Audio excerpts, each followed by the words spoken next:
They called it the Green Hell. June 1944. Weeks had passed since the massive D-Day invasion, yet the Allied forces were not racing toward Paris as planned. Instead, they were trapped. Trapped in a nightmare of green walls, bleeding soldiers, and tanks that could not survive. The largest invasion force in history, prepared for glory, found itself facing a deadly, unseen enemy, not German panzer divisions, not Luftwaffe attacks, but the hedgerows of Normandy. To the soldiers, the hedgerows looked like simple, charming countryside fences. But that was a cruel illusion. These were not ordinary hedges. They were centuries-old fortifications. Farmers over 1,000 years had piled earth, stone, and rocks to mark their fields. Over time, thorny bushes and thick roots had grown into walls 15 feet high. Some were even stronger than concrete. For the American GI advancing from the beaches, each field became a fortress. Every hedge was a potential death trap. The Germans had studied the terrain perfectly. They understood that every hedge was a natural defensive position. Machine guns hid in foxholes, mortars waited in unseen pits, and every narrow path was pre-sighted for maximum destruction. Tanks moving forward would tilt their vulnerable undersides skyward while climbing the earth mounds. Any German soldier with a Panzerfaust could pierce a Sherman's belly armor in an instant. Every attempt to push forward ended in fire, smoke, and death. The tanks were failing. Day after day, the Shermans were burning. The crews, men who had survived the horrors of D-Day, were being incinerated in these green fields. The cries of the wounded mixed with the screeching of burning steel. Medics were overwhelmed. Morale was dropping. The advance slowed to a crawl, yards at a time at a terrible cost. Even General Omar Bradley, commander of the U.S. First Army, watched in horror. The hedgerows were stopping an entire army. The Normandy campaign, meticulously planned, was in jeopardy. Amid this chaos, a single figure observed quietly from the sidelines. Sergeant Curtis Cullen of the 102nd Cavalry Reconnaissance Squadron was not a general. He did not command battalions or sit in high-level briefings. He was a mechanic, a man from New Jersey who had spent his life fixing trucks and tuning engines. But his eyes, trained to see how machines worked, noticed something others missed. He watched the tanks struggle. He saw the angle, the tilt, the death that came from exposing the belly armor. And in his mind, a solution began to form.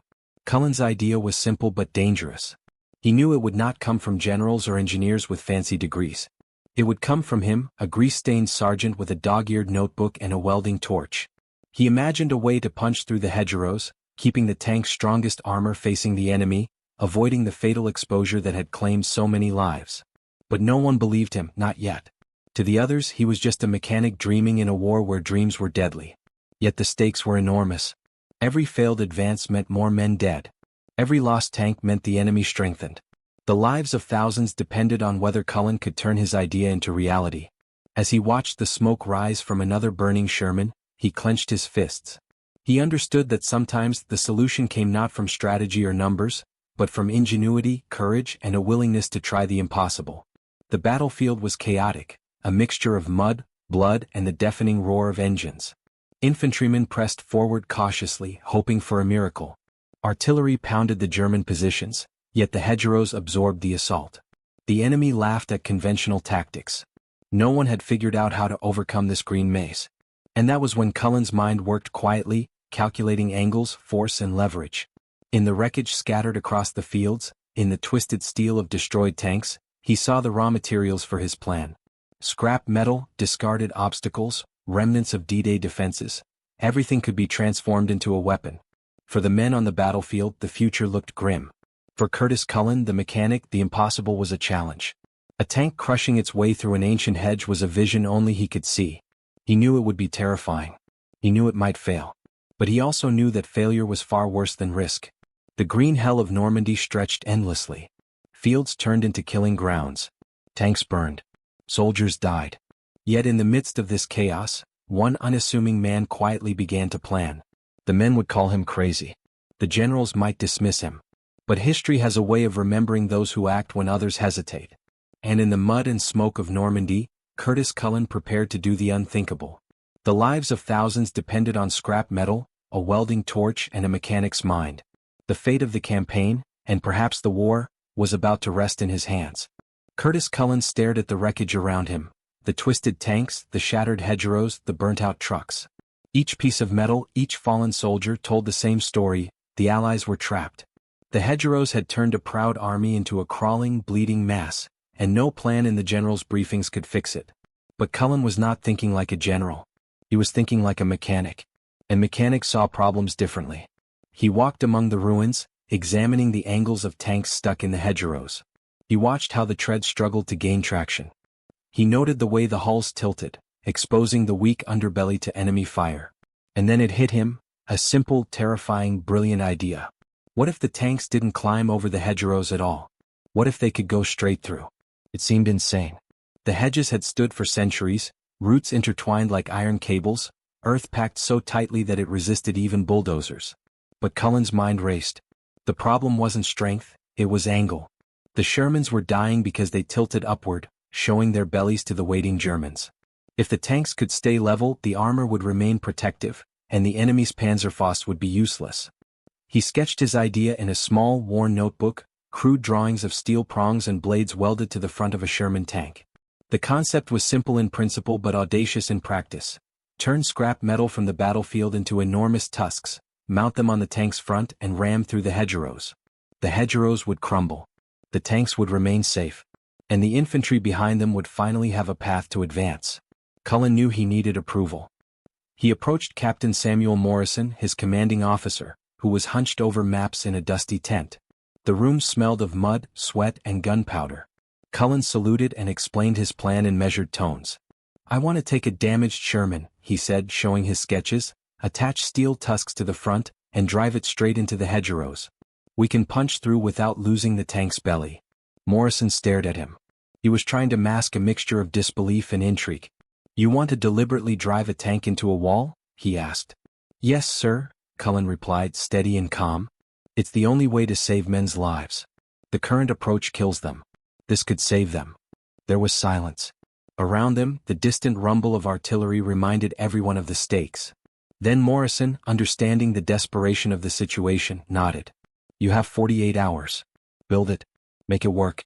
And if it does, it could change the course of this campaign." Cullen's heart pounded. 48 hours. That was all.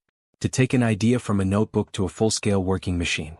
Lives would depend on whether he succeeded. He gathered his team, men skilled in welding, mechanics, and stubborn problem-solving. Private Eddie Kowalski, a Chicago welder with hands steady as a surgeon's, joined immediately, though skepticism shadowed his face. "You really think this will work?" he asked. "It has to," Cullen said, voice firm. "If it doesn't, more men will die. This is our chance to fix what's broken." Literally. The work began at a makeshift field workshop behind a bombed-out farmhouse. Sparks flew as the men cut and welded the scrap metal, turning Czech hedgehogs left over from the D-Day beaches into enormous prongs. Each piece was heavy, awkward, and unforgiving.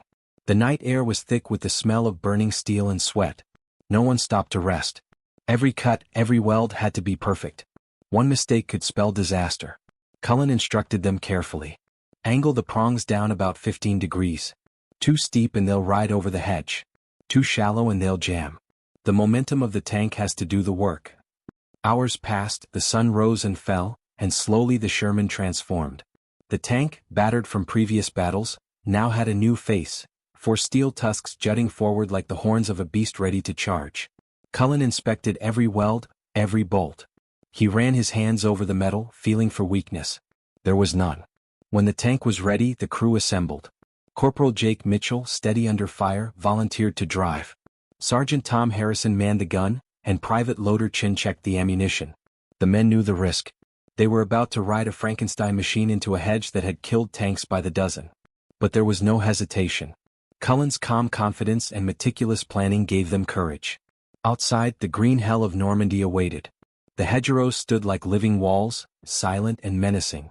The tank's engine coughed and roared as Mitchell engaged the gears. The moment of truth had arrived. Cullen signaled the crew. The Rhinoceros, as the tank was now nicknamed, lurched forward. Its tusks gleamed in the morning light, pointing straight at the hedge. The air was tense. Every officer, every soldier nearby held their breath. Then the Rhinoceros hit. The impact was deafening. Earth and roots splintered under the steel tusks. The tank shuddered violently but did not stop. Inch by agonizing inch, it clawed through the hedge, creating a path where none had existed. Dust and debris exploded in every direction, and the infantry behind it surged forward, cheering as they followed the breach. Cullen watched, heart pounding. His idea, his mad, impossible idea, was working. The impossible had become reality. The green hell was not so deadly anymore. But this was only the beginning. Tomorrow the rhinoceros would face real combat. Enemy tanks, machine guns, and artillery awaited. Cullen's 48-hour miracle had succeeded in testing, but could it survive war itself? Dawn broke over Normandy, gray and cold, the mist hanging low over the fields. The hedgerows seemed even more menacing in the early light, their ancient roots and packed earth waiting like silent predators.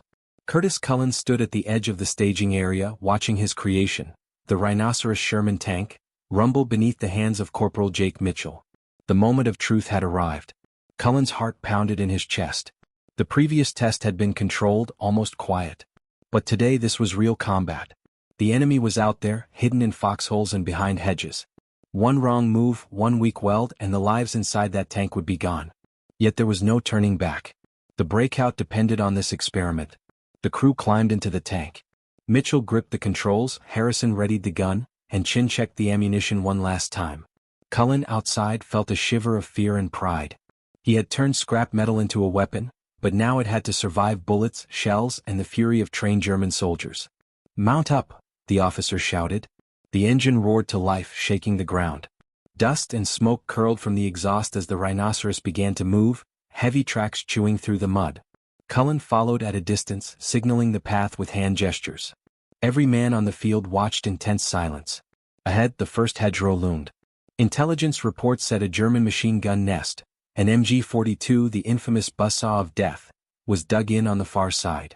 Infantry had tried to cross this field yesterday and failed. They had been pinned down, cut down, and forced to retreat. Today they were counting on the rhinoceros. Mitchell pushed the throttle forward. The tank surged, tracks spinning, steel tusks gleaming. The impact was thunderous. Roots snapped and earth exploded as the rhinoceros clawed through the hedge. Dust, mud, and debris filled the air. The crew inside shouted over the roar, their voices tense but determined. The MG-42 opened fire. Bullets ricocheted harmlessly off the frontal armor. The angle of the attack kept the tank safe, exactly as Cullen had predicted. With a final, violent push, the rhinoceros burst through the hedge. The infantry poured through behind it, cheering, their morale renewed. Cullen exhaled. One hedge down. Many more awaited. The second hedgerow was thicker, older, and lined with panzer obstacles and hidden mortars. The rhinoceros didn't hesitate. Mitchell kept the engine screaming, prongs angled perfectly to rip through roots and packed earth. Sparks flew as steel met stone. The tank shuddered violently, groaning under the strain. Soldiers watched, wide-eyed, as the impossible machine clawed its way forward. Then came the real test, a German Panther tank, lurking just beyond the final hedge. Its long-barreled gun had already taken out several Shermans in the sector. The infantry froze, knowing the Panther could decimate them. Cullen's stomach tightened. This was the ultimate trial. Could his scrap metal invention survive against the apex predator of the battlefield? Mitchell didn't hesitate. He pressed forward, engine screaming, the rhinoceros ramming through the last hedge with unstoppable momentum. The Panther crew barely had time to react. Harrison fired the Sherman's main gun from an angle no one expected. The round struck the Panther's weaker side armor. Smoke and fire erupted. The German tank shuddered to a halt. Its crew surrendered, stunned and demoralized. The field erupted with cheers. Soldiers rushed forward, inspired by what they had just witnessed. The rhinoceros had done what no other tank could: punch through impossible defenses and survive enemy fire. Cullen, watching from outside, felt a wave of relief and awe. His 48-hour miracle had proven itself under the worst possible conditions. But the battle was far from over. More hedgerows awaited, each with hidden defenders. German soldiers adapted quickly, laying mines and placing anti-tank weapons in new positions. Yet, every attack that came was met with the same brutal efficiency. The rhinoceros carved paths through defenses, enabling infantry to advance, securing positions that had been impossible just hours before. By midday, reports came in from the front lines. Entire enemy positions had fallen. Casualties among American forces were drastically reduced. Soldiers who had only known fear and retreat now fought with courage, their confidence bolstered by the unstoppable machine leading the way. Cullen knew the breakthrough was just the beginning. His invention wasn't just a tool, it was a symbol of ingenuity and hope. As the sun set, the rhinoceros returned to the staging area, battered but unbroken. Cullen examined the steel tusks, caked with dirt and roots but holding firm. The welds had held, the angles had worked, and the machine had survived. The first combat test was a success. Generals and officers approached, astonished. Cullen, covered in soot and sweat, simply nodded. "It works," he said, voice low, almost in disbelief himself. "It actually works." And at that moment, everyone on the field realized something profound. One man, armed with nothing but a welding torch, scrap metal, and a brilliant idea, had changed the rules of the battlefield forever. The green hell of Normandy had met its match. The early morning mist had lifted, revealing a battlefield littered with destruction. Broken hedgerows, abandoned German foxholes, and overturned tanks marked the chaos of the previous day. But amidst the wreckage stood the Rhinoceros, a battered, mud-caked Sherman, its steel tusks stained with the earth of Normandy, a silent testament to ingenuity. Curtis Cullen walked alongside it, his boots sinking into the churned mud. The smell of smoke, oil, and sweat hung heavy in the air. Soldiers who had witnessed the first breakthrough gathered, eyes wide, whispering tales of the tank that could punch through what had once seemed invincible. Word spread quickly. The Rhinoceros was not just a machine, it was a game-changer. The Allied High Command was astonished. Reports from the front described something that sounded like a miracle. Entire hedgerows that had halted divisions for days were now being breached with terrifying ease. Infantry units, previously pinned and exposed, could follow through the gaps, advancing with a confidence they hadn't known in weeks. The impossible terrain of Normandy was no longer an obstacle, it was a path forward. Generals called for an immediate assessment. Cullen was summoned to explain how a single sergeant's wild idea had produced such results. He laid out the details: the angle of the prongs, the strength of the welds, and the careful placement of the steel tusks. His explanations, simple yet precise, made sense even to the engineers and officers who had once doubted him. "The mechanics of the machine are flawless," Cullen said. "But the key is the approach. You don't go over the hedge, you go through it. Keep the armor facing the enemy and the rest will follow." Orders came down almost immediately. More Rhinoceros tanks were to be built. Entire engineering battalions were redirected to the task. Welders worked around the clock, cutting, shaping, and attaching tusks to Sherman tanks across Normandy. Scrap-check hedgehogs from the beaches, the very obstacles meant to stop the Allies, became the building blocks of a new armored force. As tanks rolled into position, Cullen trained crews personally. He moved from depot to depot, a whirlwind of instructions and demonstrations. "Angle down 15 degrees, he shouted over the roar of torches and engines. "Mount it to the final drive assembly, not the glassy plate. Reinforce here and here. One weak weld and you'll be feeding the enemy with our men." His intensity was matched only by his precision. Each detail mattered, every mistake could cost lives. The Rhinoceros became a symbol of hope.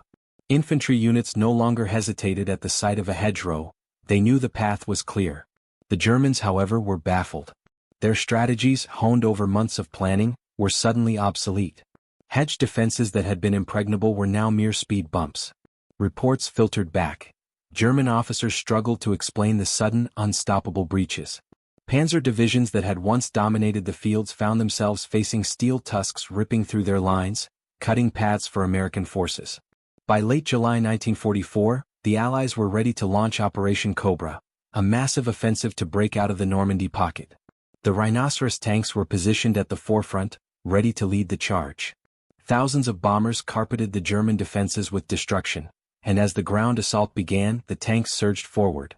Hedge after hedge was smashed, infantry units followed, and the Germans were thrown into panic. Their defensive network, once considered unbreakable, collapsed under the relentless advance of armored steel. Cullen watched from the rear, heart pounding. The tanks moved like a tide, unstoppable and terrifying. What had begun as a desperate attempt by one sergeant to save his friends had now become the spearhead of an entire army. The breakout was complete. Normandy, the so-called Green Hell, had been conquered not just by men, but by a combination of courage, ingenuity, and scrap metal welded with genius. Soldiers cheered as they advanced through the fields, their spirits lifted by the presence of the Rhinoceros. Each tank carried the story of a mechanic who had refused to accept impossibility, transforming the battlefield into a place of opportunity and hope. The impact was immediate and profound. Casualties among American forces dropped dramatically, and the momentum of the offensive shifted decisively. For the first time since D-Day, the Allies had not only survived Normandy, they were winning. Generals and officers alike began to recognize the truth. Curtis Cullen's creation was more than a tool, it was a revolution. Entire divisions were being retrained to use the rhinoceros effectively. Engineers worked tirelessly, expanding production, ensuring that every Sherman tank rolling toward the front could be equipped with steel tusks. The battlefield had changed and with it the course of the war. Yet even in the midst of victory, Cullen remained humble. He knew the rhinoceros was only a tool. It was the bravery of the soldiers, the coordination of the units, and the unyielding determination of those willing to trust in a mechanic's crazy idea that had turned the tide. The man who had once fixed trucks in New Jersey had now left a mark on history, proving that one idea, no matter how improbable, could change the world. By the end of the day, the rhinoceros tanks had carved a path through Normandy that no German force could hold. Cullen walked among the crews, offering quiet guidance and encouragement. The hedgerows, once the deadly heart of the Green Hell, now stood breached and conquered. And as the sun set over the battered fields, the soldiers knew they had witnessed something extraordinary, the triumph of ingenuity over impossibility, and the rise of a machine that would forever be remembered in the annals of World War II. The rhinoceros had proven itself in the open fields of Normandy, tearing through hedgerows that had once seemed insurmountable. But war is never predictable, and as the Allies advanced into France, the battles changed. The countryside was giving way to towns, villages, and narrow streets. Urban combat demanded a new kind of courage, and the rhinoceros would be tested again. Cullen and his team had anticipated the challenges. The principles are the same, he told the tank crews. Steel tusks, strong armor, momentum. But in a town you have to think like a predator. Walls, barricades, and doorways become your hedgerows. Treat them the same way, push through, clear a path, and don't stop. The first real test came in a small French village. Intelligence had reported German snipers and machine guns holding the main street. Infantry units had been pinned down for hours, unable to advance without heavy casualties. Cullen's modified Sherman, the Rhinoceros, was brought to the front. Soldiers watched with a mix of awe and fear as the tank positioned itself against a solid brick wall that blocked their way. Remember, speed is your friend, Cullen advised. Angle the tusks, hit the wall hard, and don't hesitate. You can't second-guess yourself here. With a roar, the rhinoceros surged forward. Its steel tusks bit into the brick and mortar, splintering the wall in a cascade of dust and debris. Bullets ricocheted harmlessly off the frontal armor as the tank pushed through, creating a doorway wide enough for infantry to follow. Soldiers poured through, finally able to engage the enemy with a fighting chance. The Germans, caught off guard by the sudden breach, scrambled to regroup, their sniper positions destroyed in seconds. The effect was immediate and profound. What had taken hours with careful urban assault tactics was now achieved in minutes. Infantry units began to rely on the rhinoceros, coordinating their attacks around its unstoppable momentum. Barricades, walls, and obstacles became irrelevant when confronted with a tank built to push through impossibility. Cullen observed the operation from the street, noting every detail. He adjusted tactics on the fly, advising crews on angles, approach speed, and placement. Don't let the tank get stuck in narrow streets, he warned. Keep moving. Momentum saves lives. Hesitation kills. The rhinoceros continued to prove itself as the Allies pushed deeper into France. Villages fell faster, casualties dropped, and morale soared. The psychological effect on both sides was undeniable. German troops began to fear the sound of the tank's engines, the rumble of steel tusks biting into obstacles. For the Americans, the rhinoceros became a symbol of hope and invincibility, a moving fortress that could turn the tide in even the most desperate situations. But the greatest test was yet to come. Winter approached, bringing with it the bitter cold of the Ardennes forest and the Battle of the Bulge, the last desperate offensive of the German army. Snow covered the roads, ice made maneuvering treacherous, and visibility was often near zero. Traditional armored assaults were slow and dangerous, but the rhinoceros tanks adapted, just as their creator had intended. In the frozen forests, the rhinoceros acted as a plow through the snow. Deep drifts that would have halted columns of Sherman tanks were no match for the tusks cutting through ice and frozen earth. The rhinoceros created paths through the blizzard, allowing infantry and armored units to move forward where otherwise they would have been trapped. In one notable engagement, a disabled German Panther blocked a narrow road, threatening to halt the advance of an entire regiment. Cullen personally oversaw the operation. The rhinoceros approached, tusks ready, and in a display of raw force, pushed the Panther aside. The road was cleared and the column advanced. Soldiers cheered, but Cullen's mind remained focused. Every success carried responsibility, and every action could cost lives if miscalculated. The Battle of the Bulge tested not only the tank but the ingenuity and courage of the crews. German artillery and panzer divisions attempted to stop the advance, but the rhinoceros tanks broke through repeatedly, creating breaches in enemy lines and enabling the Allies to encircle the attacking forces. Where strategy and planning had failed, raw engineering and fearless execution succeeded. By the end of the campaign, the rhinoceros had become legendary. Crews spoke in hushed tones of the tank's seemingly supernatural ability to turn obstacles into opportunities. Soldiers wrote home of the plow of death, a machine that could crush anything in its path and save countless lives. Cullen, however, remained grounded. He knew the war was far from over, and that the success of a single tank, no matter how brilliant, was only part of the story. Yet, in the frozen forests of Belgium, in the narrow streets of French villages, and across the snow-covered fields of the Ardennes, the rhinoceros had proven one undeniable truth. One man's vision, executed with courage and ingenuity, could reshape the battlefield. It could turn despair into hope, impossibility into triumph, and chaos into order. Curtis Cullen's creation was no longer just a tank. It was a lifeline, a weapon of inspiration, and a symbol of the difference that one determined individual could make in a war that seemed endless. And as the Allies pressed forward, pushing the German forces back toward their borders, the legend of the rhinoceros grew, cementing Cullen's place as an unsung hero of World War II, a man whose brilliance, forged from scrap metal and courage, had changed the course of history. The success of the rhinoceros in Normandy and later in urban battles had not gone unnoticed. Reports reached the Allied High Command and the praise was unanimous. What had started as the audacious experiment of one sergeant, a garage mechanic from New Jersey, was now considered a vital key to victory. But one tank, no matter how extraordinary, could not win a war alone. The Allies faced hundreds of fortified hedgerows, impassable towns, and entrenched German positions stretching across France. They needed an army of rhinoceroses. Cullen returned to the rear lines, the weight of responsibility heavier than ever. Engineers and commanders gathered around him, their faces a mixture of skepticism and awe. "We need these tanks fast," one officer said. "You've proven it works. Now teach us how to make hundreds of them."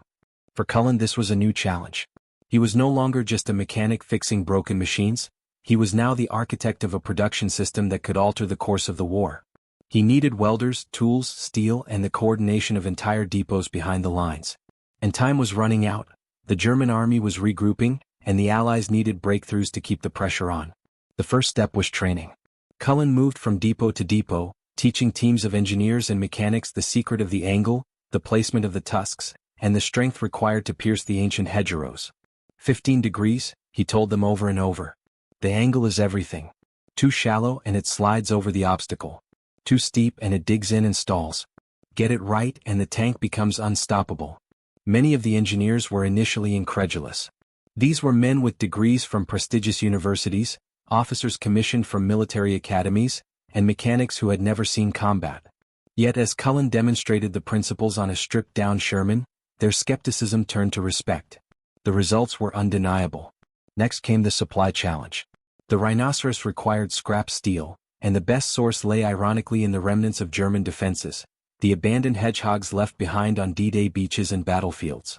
Trucks hauled hundreds of these steel beasts to depots, where teams of welders disassembled, cut, and reshaped them into the deadly tusks for the tanks. What had once been a weapon to kill Allied soldiers now became the very tool that saved them. Cullen oversaw every stage. Every weld was checked, every prong measured, every angle confirmed. Mistakes could be fatal, not just for the tank crews but for the outcome of entire operations. "One weak weld and it's over," he reminded his teams. The pressure was immense but the stakes were higher. Every moment of delay meant more men dying in the hedgerows. Within weeks, the first production tanks rolled off the assembly lines. The rhinoceros, once a single prototype, now appeared in platoons, ready to lead assaults across France. Field commanders marveled at their effectiveness. Infantry followed behind, cutting through villages, hedgerows, and enemy fortifications with unprecedented speed. The German army, which had relied on the static nature of the landscape to slow the Allies, found itself powerless against the relentless advance. Operation Cobra, the massive Allied offensive designed to break out of Normandy, now had its secret weapon at the front. Hundreds of rhinoceros tanks, their steel tusks glinting in the morning sun, surged forward in unison. Hedgerows crumbled, defensive lines shattered, and German soldiers were thrown into chaos.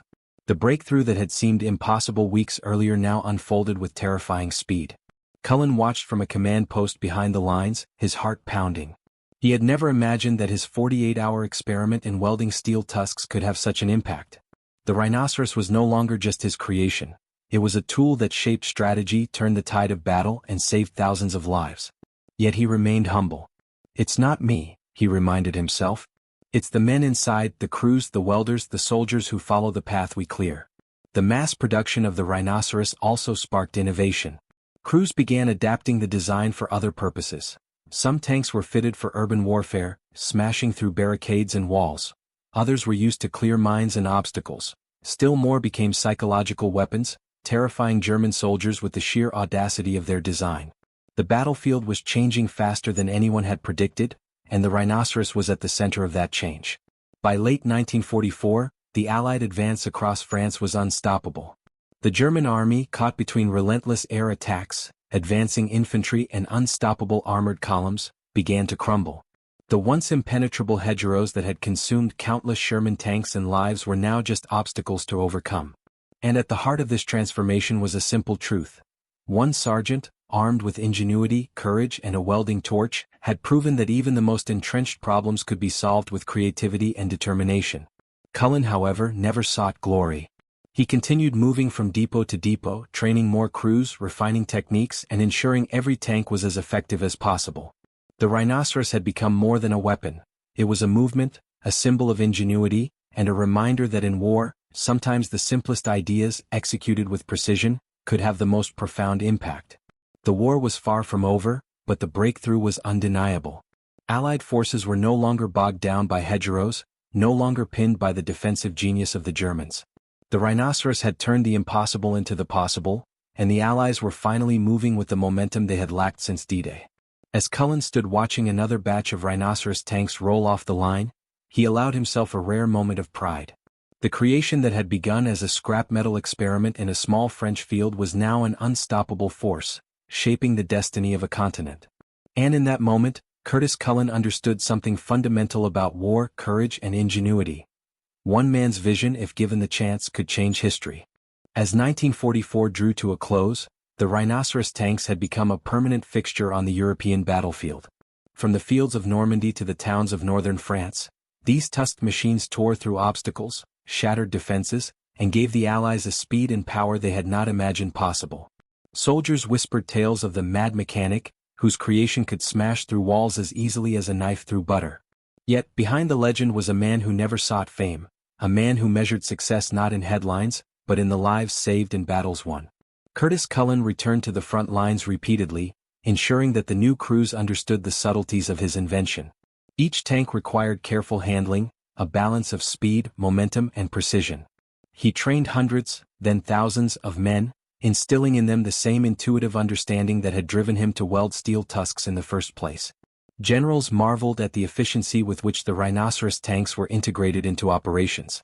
The American army, once slowed to a crawl by hedgerows, now moved with a momentum that left German defenders bewildered and terrified.